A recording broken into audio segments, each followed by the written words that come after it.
Hello friends, આજે બનાવીશું સાબુદાણાને પલાળવાની બિલકુલ ઝંઝટ વગર માત્ર 5 જ મિનિટમાં બની જતા ક્રિસ્પી અને કુરકુરા સાબુદાણા વડા. વરસતા વરસાદમાં આ ક્રિસ્પી વડા ખાવાનું ખૂબ જ મજા આવી જાય તેવા ટેસ્ટી બને છે. વ્રત ઉપવાસ હોય કે સામાન્ય રીતે પણ આ વડા બનાવીને તમે એન્જોય કરી શકો છો.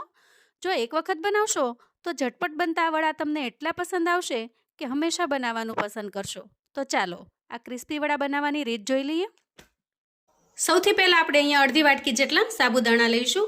આ સાબુદાણા જે આપણે સાબુદાણાની ખીચડી બનાવવા માટે ઉપયોગમાં લેતા હોઈએ એ સાબુદાણા મેં લીધેલા છે. કેમ કે સાબુદાણા 2-3 પ્રકારના આવે છે. તો અહીંયા જે નોર્મલ સાબુદાણા હોય છે જેને આપણે ફરાળની ખીચડી બનાવવામાં ઉપયોગમાં લેતા હોઈએ છીએ એ સાબુદાણા આપણે અહીંયા પસંદ કરવાના છે. તો આ રીતે અડધી વાટકી જેટલા આપણે સાબુદાણા લઈશું. હવે સામાન્ય રીતે આપણે સાબુદાણાને સીધા ગ્રાઇન્ડ કરવાના હોય છે, પણ અત્યારે ચોમાસાની સિઝનને લીધે સાબુદાણા છે એમાં થોડું અમથું મોઇસ્ચર આવી ગયું હોય છે, એટલા માટે અહીંયા થોડા હું એને શેકી લઉં છું. ગેસની ફ્લેમને એકદમ ધીમી રાખીશું અને થોડું મોઇસ્ચર દૂર થાય એટલા જ આપણે સાબુદાણાને શેકી લઈશું. તો જુઓ, અંદાજે 1 મિનિટ સુધી આપણે સાબુદાણાને સારી રીતે શેકી લીધા છે. એક પ્લેટની અંદર કાઢી લઈશું. હવે સાબુદાણાને આપણે સારી રીતે ઠંડા થવા દઈએ, નોર્મલ ટેમ્પરેચર પર આવવા દઈએ. તો સાબુદાણા સરસ રીતે ઠંડા થઈ ગયા છે. હવે આપણે એક મિક્સર જાર લઈશું અને સાબુદાણાને એમાં ટ્રાન્સફર કરીશું અને કોઈ પણ વસ્તુ ઉમેર્યા વગર ઢાંકણ ઢાંકી સાબુદાણાને સારી રીતે ગ્રાઇન્ડ કરી લેશું. તો જુઓ, સાબુદાણાને આપણે આ રીતે ગ્રાઇન્ડ કરી લીધા છે. અહીંયા એનું ટેક્સચર તમે જોઈ શકો છો, થોડું અમથું દાણાદાર હોય છે, રવા જેવું.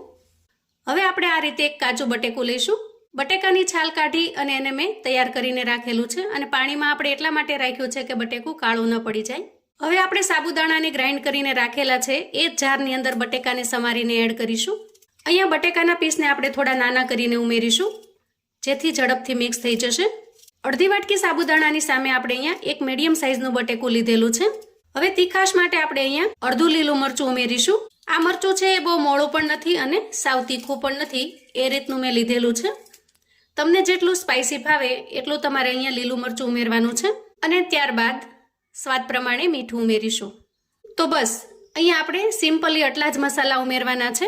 હવે જુઓ, અહીંયા અડધો કપ ભરી અને આપણે સાબુદાણા લીધેલા છે, એટલે આ મિશ્રણ બનાવવા માટે અહીંયા અડધો કપ જેટલું આપણે પાણી ઉમેરીશું. તો જેટલા સાબુદાણા લીધા છે એટલું જ આપણે અહીંયા પાણી ઉમેરવાનું છે. હવે ફરી ઢાંકણ ઢાંકીશું અને બંનેની એકદમ સરસ પેસ્ટ બનાવી લઈશું.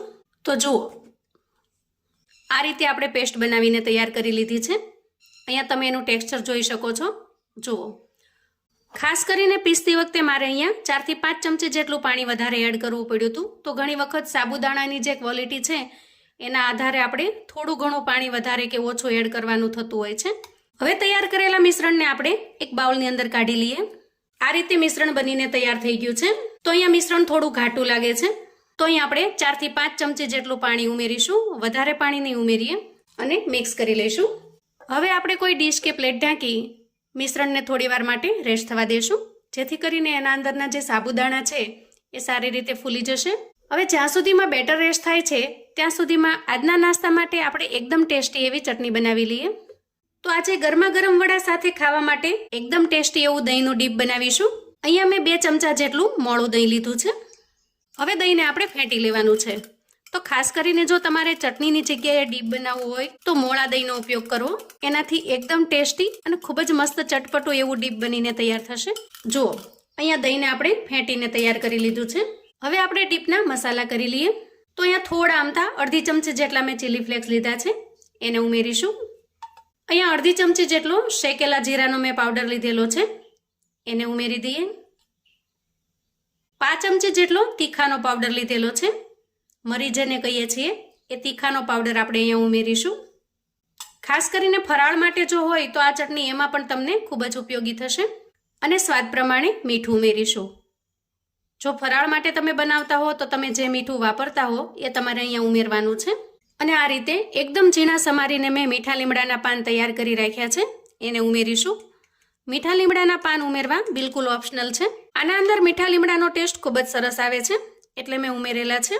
એકદમ ફટાફટથી માત્ર 1 જ મિનિટની અંદર તમે આ ડીપ બનાવીને તૈયાર કરી શકો છો અને ખરેખર કોઈ પણ નાસ્તાની સાથે અને કોઈ પણ ચટણીની જગ્યાએ તમે આ ડીપ બનાવીને તૈયાર કરી શકો છો. ખૂબ જ ટેસ્ટી એવું લાગે છે. હવે આપણે તૈયાર થયેલા ડીપને થોડીવાર માટે ફ્રીજમાં મૂકી દઈએ, જેથી એકદમ સરસ ઠંડુ થઈ જશે અને કોઈ પણ ગરમા ગરમ નાસ્તાની સાથે તમે આ ડીપને પીરસી શકો છો. નાસ્તા માટેનું ડીપ તૈયાર થઈ ગયું છે અને હવે આપણે બેટરને પણ ચેક કરી લઈએ.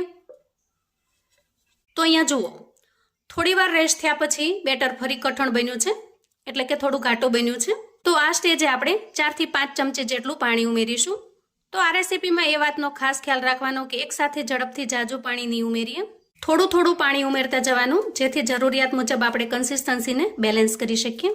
અહીંયા બેટરને તમે હાથમાં લઈ અને આ રીતે છોડી શકો એવી કન્સિસ્ટન્સીમાં લાવવાનું છે. તો મિશ્રણ તૈયાર થઈ ગયું છે. આપણે આના અંદર સોડા કે ઈનો એવું કશું જ ઉમેરવાનું નથી, માટે હવે આપણે ગેસ તરફ જઈશું. તો અહીંયા ગેસ ઓન કરી ગેસ પર મેં એક કડાઈ મૂકી છે અને એમાં થોડું તેલ મેં ગરમ થવા મૂકી દીધું છે. અહીંયા ગેસને આપણે મીડિયમ ફ્લેમ પર રાખીશું અને તેલને ગરમ કરી લઈશું. તો થોડો મસાલો ઉમેરીને ચેક કરી લઈએ તેલ ગરમ થયું છે કે નહીં. જુઓ, તેલ ખૂબ સરસ ગરમ થઈ ગયું છે. હવે આપણે અહીંયા ગેસની ફ્લેમને મીડિયમ ટુ લો રાખીશું અને આ રીતે અડધી ચમચી જેટલું મિશ્રણ લઈ અને બીજી ચમચીની મદદથી આપણે એમાં ઉમેરી દઈશું. તમે આ રીતે પણ બનાવી શકો છો, હાથથી પણ બનાવી શકો છો, જે રીતે તમને ફાવે એ રીતે તમે બનાવીને તૈયાર કરી શકો છો. આ રીતે આપણે એકદમ નાની સાઈઝના વડા ટાઈપનું બનાવવાનું છે. એકદમ આરામથી ને આસાનીથી પડી જાય છે. બાકી તમે હાથથી પણ આ રીતે બનાવીને તૈયાર કરી શકો છો. જો થોડીવાર પછી આપણે એને ચલાવી લેવાના છે.